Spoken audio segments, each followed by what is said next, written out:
Tem um livro chamado O Poder do Testemunho.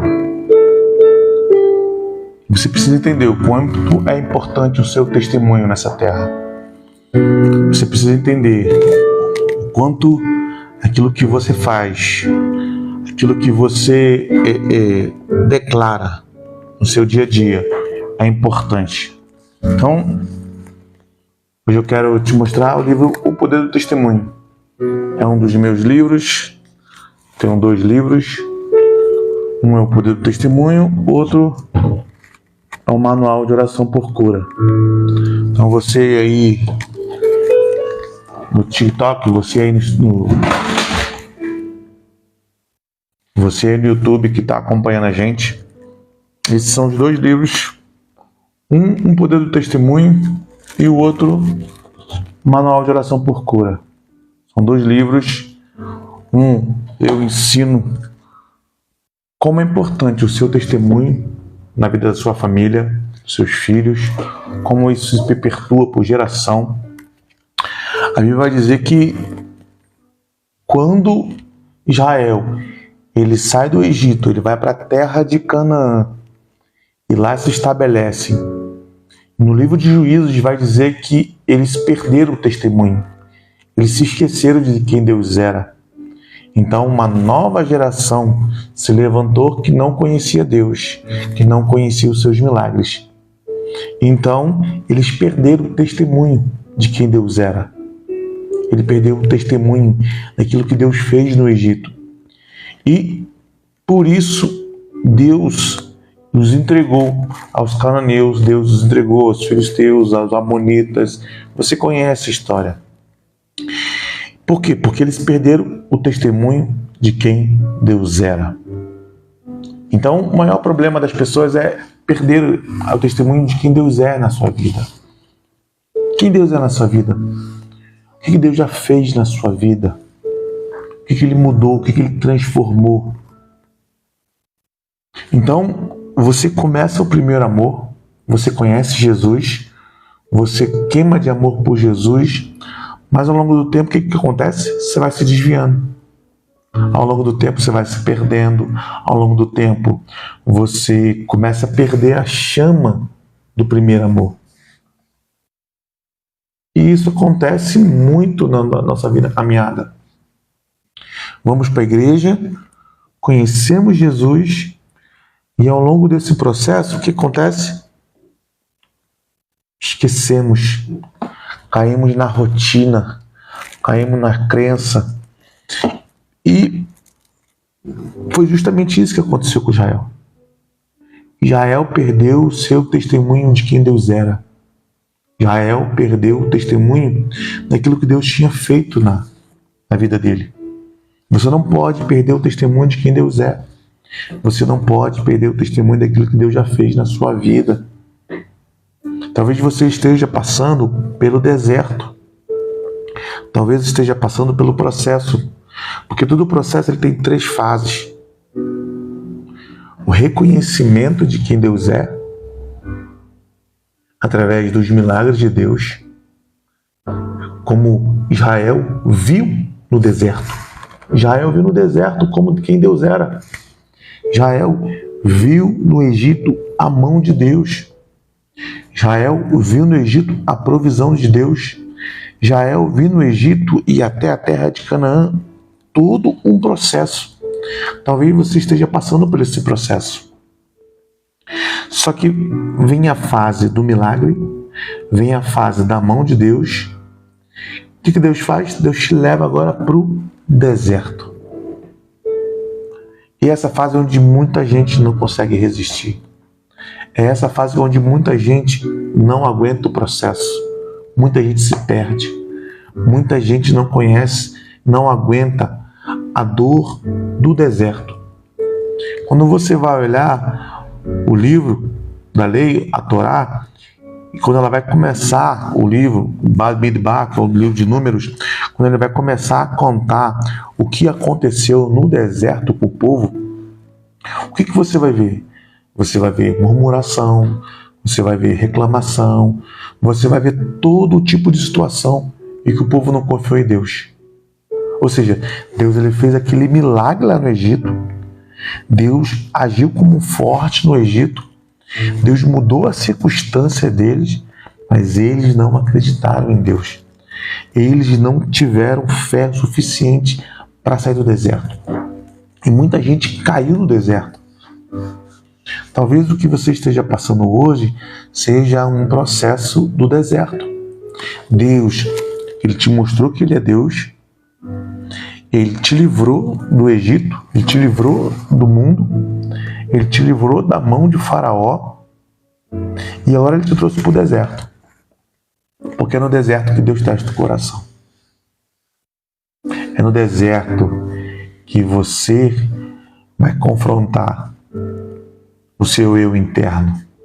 É no deserto que Deus ele vai moldar o seu caráter para saber se você confia nele ou não. O deserto é lugar de choro. O deserto é lugar de sofrimento. Fala para mim aí, se você está no deserto, se você está passando pelo deserto, ou se você já saiu no deserto e você já está recebendo o seu milagre. Coloca aí, eu estou no deserto ainda. Estou passando pelo deserto. Estou vivendo os milagres de Deus. Ou estou na terra prometida. Comenta aí para mim. Diz aí você, qual o processo que você está passando? Você entregou a sua vida para Jesus há pouco tempo? E você tem visto a mão de Deus sobre a sua casa?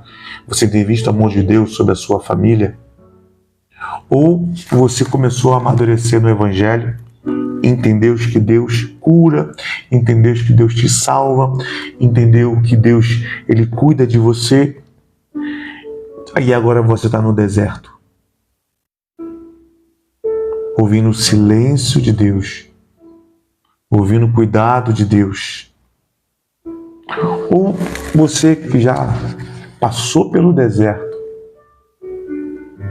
e agora você está vivendo a terra prometida. A terra prometida é viver o propósito. Tem um louvor, né, que a gente fala, quem tem promessa não morre. Você já ouviu esse louvor? Quem tem promessa não morre? Coloca para mim, eu já ouvi esse louvor. Quem tem promessa de Deus não morre não. Na verdade, quem não morre é quem está vivendo o propósito de Deus. Você está vivendo o propósito de Deus? Hein? Fala para mim, você está vivendo o propósito de Deus? Você já viveu esse propósito de Deus? Você já está na terra prometida? Ou você está passando pelo processo? Então, eu lembro que quando eu comecei a viver os milagres de Deus, quando eu comecei a Deus ver me curando no hospital, talvez você não saiba um pouco do meu testemunho, dá uma olhada aí nos meus vídeos no TikTok, entra na minha rede social, dá uma olhada aí, ó. Eu estava morto, quase morri de Covid, 70% do pulmão comprometido. Hoje eu tô aqui, ó, tô bem. Então, quando Deus me curou no hospital, ali foi a mão de Deus. Talvez você viva um testemunho de outras pessoas. Assim como eu vivi o testemunho da minha avó, eu vivi o testemunho do meu avô, eu vivi o testemunho de quem Deus era, de pessoas que eu conhecia. E eu olhava para aquelas pessoas, eu via Deus nas pessoas. Então eu ia para a igreja por causa do meu avô, eu ia para a igreja por causa da minha avó, eu ia para a igreja por causa de pessoas que me levavam para a igreja. Mas eu ainda não tinha Deus. Eu ainda não tinha conhecido Deus. Então, quando eu passo pelo processo no hospital, de quase morte, e naquele processo, quase morrendo no hospital, eu falo assim, Deus, eu não aceito morrer aqui neste lugar. Eu não aceito passar por essa situação. Eu não aceito. E Deus, ele colocou alguém lá para orar por mim e para intervir na situação que eu estava passando. E eu fui curado ali, eu senti o poder de Deus passando por mim. Eu deixei de conhecer os deuses dos meus pais e comecei a conhecer o Deus que eu sirvo. Se você for ver na Bíblia, Deus chama Abraão, e aí a promessa ainda está no âmbito familiar. Deus chama Abraão, Deus chama Isaac e Deus chama Jacó. Quando você olha para Abraão, Isaac e Jacó, você está vendo a promessa no âmbito familiar. Ou seja, por isso que quando Deus vai aparecer a Moisés, ele fala assim: eu sou o Deus dos seus pais, de Abraão, Isaac e Jacó. Ou seja, eu sou um Deus que transpasso gerações. E agora estou te chamando para libertar o meu povo. Então, um Deus que ele transpassa gerações. Abraão recebeu uma palavra, ele pegou essa palavra, ele transmitiu para o seu filho Isaac, e às vezes você vê na Bíblia,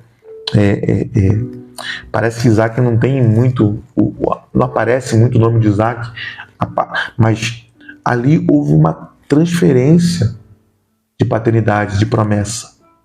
Então Isaac sabia o que tinha que fazer. Isaac sabia qual era a promessa. Você que é pai, você que é mãe, ou você que é avó, ou você que quer ter filho, você tem que entender que você precisa transferir essa promessa. Você recebeu Deus, você conheceu Deus. Agora você precisa fazer com que os seus filhos conheçam Deus. Então, Abraão, ele tem essa promessa, ele transfere para o seu filho Isaac, ele transfere para o seu filho Jacó a bênção. E Jacó tem 12 filhos, e Jacó sempre vai lembrar da promessa do seu pai. No tanto, quando ele vai para o Egito, ele fala assim: quando o Deus dos meus pais me visitar aqui, você leva os meus ossos, leva as minhas coisas. Ou seja, mesmo diante de uma circunstância no Egito, mesmo diante de uma situação em que ele estava vivendo, ele falou assim: eu sei que eu vou morrer, eu sei que a promessa não vai se cumprir em mim, mas quando a promessa se cumprir, e quando Deus dos meus pais tirarem o meu povo daqui, me leva junto, leva os meus restos mortais junto. Você entende isso? Você entende a importância da promessa, a importância da transferência? Então, Jacó, ele entende isso, e ele fala para os seus filhos, os 12 filhos. Ele deixa bem claro o desejo do coração dele. Então, quando chega a época do povo sair do Egito, quando chega a época do povo sair daquela circunstância e ir para a terra de Canaã, os restos mortais de Jacó estão ali, sendo carregado, sendo enterrado, sendo levado pelo aquele povo. Então, os 12 perpetuaram. E quando você vai ver o livro de Gênesis, Bereshit, o nome em hebraico, Gênesis em grego, vem de geração, é onde é formado a formação da geração da intimidade de Deus. Ali tem o primeiro homem, primeira mulher, primeira família que adora a Deus. E aí vai para o segundo livro do Êxodo, que significa Shemot. O livro de Êxodo em hebraico significa Shemot, significa os nomes. Os nomes. Por que os nomes? Porque são os nomes da tribo. Agora Deus conhece Israel como uma tribo. Ele começa a declarar: esses são os nomes. Então, o livro de Gênesis, Bereshit, o livro de Bereshit, Shemot, no livro de Gênesis, Shemot. Por quê? Porque agora Deus está falando com uma família, falando com nomes. Depois vem Vaikra. Vaikra você deve conhecer como Levítico. Levítico vem, a tradução vem por causa da tribo de Levi, porque está falando agora de separação, de santidade. Então, o Levítico, o Vaikra significa e chamou. Então, se você não conhece a língua hebraica, eu estudei hebraico há muito tempo. Então, quando Deus está falando assim, você vai ver no primeiro capítulo do livro de Levíticos, e chamou Deus na tenda da congregação. Porque Deus, ele gera intimidade no Gênesis. Deus, ele agora te chama pelo nome, Êxodo ou Shemot, e depois Deus te chama à santidade, à separação, Vaikra. Quando Deus te chama para separar, para onde você vai? Para o deserto, Baramidbar. Baramidbar é um nome de Números. É o nome do livro de Números, deserto. Você passa pelo processo do deserto. E depois você vai para o Deuteronômio. Deuteronômio significa Deu, nome, ou segunda lei. Só que no hebraico o livro de Deuteronômio é Devarim. O que significa Devarim? Devarim significa palavras, ou seja, geração, Gênesis, nomes, Êxodo, deserto, Números, Vaikra, chamou, Deus te chama para a santidade, e agora Devarim, ou Deuteronômio. Você agora vai ter que viver pela palavra dele. Então, o último livro da Torá significa palavras. Significa que você vai ter que viver agora pela palavra de Deus. Deus te chamou, Ele te fez conhecido, Ele te separou, te levou para o deserto para te separar, e agora Ele quer que você viva pela palavra dele. Então, o processo de transferência da palavra que Deus deu era a responsabilidade dos pais. Era a responsabilidade daqueles que cuidavam da tribo. E você vai ver no livro de Juízes, capítulo 2, dizendo que Josué morreu e o povo que se levantou não conhecia mais o Deus de Israel. Não conhecia mais os milagres que Deus fez em Israel. E o que acontece? Esse povo se perde agora.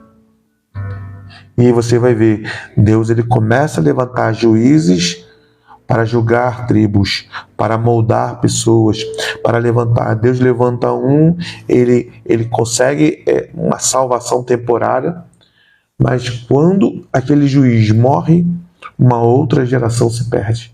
E assim vai. Você vai ver no livro de Juízes, Deus levanta o libertador, esse libertador liberta o povo, mas depois esse libertador morre e eles continuam pecando, eles continuam no ciclo vicioso.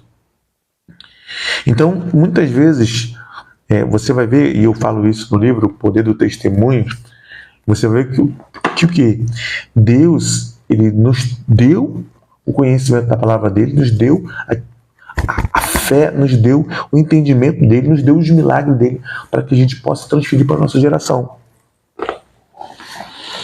Você entende isso? E outra coisa, conhecer Deus, testemunhar Deus é uma coisa. Testemunhar Jesus é outra coisa. Você consegue entender isso? Vou te explicar. Testemunhar Deus é uma coisa.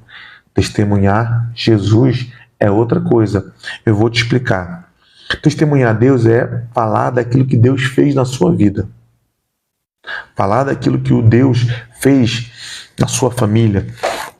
E você vai ver isso no livro. Você vai ver isso no livro da lei. Você vai ver isso em toda a Bíblia. Agora, testemunhar Jesus é diferente. Testemunhar Jesus é fazer as obras que Jesus fez. Jesus ele vai falar assim, e descerá sobre vós o Espírito Santo e vocês serão minhas testemunhas. Ou seja, você recebe o Espírito Santo e o Espírito Santo te enche de poder, te enche de autoridade para que você possa testemunhar aquilo que Jesus faz, aquilo que Jesus fez. Então, uma coisa é testemunhar Deus, outra coisa é ser testemunha de Jesus. Você testemunha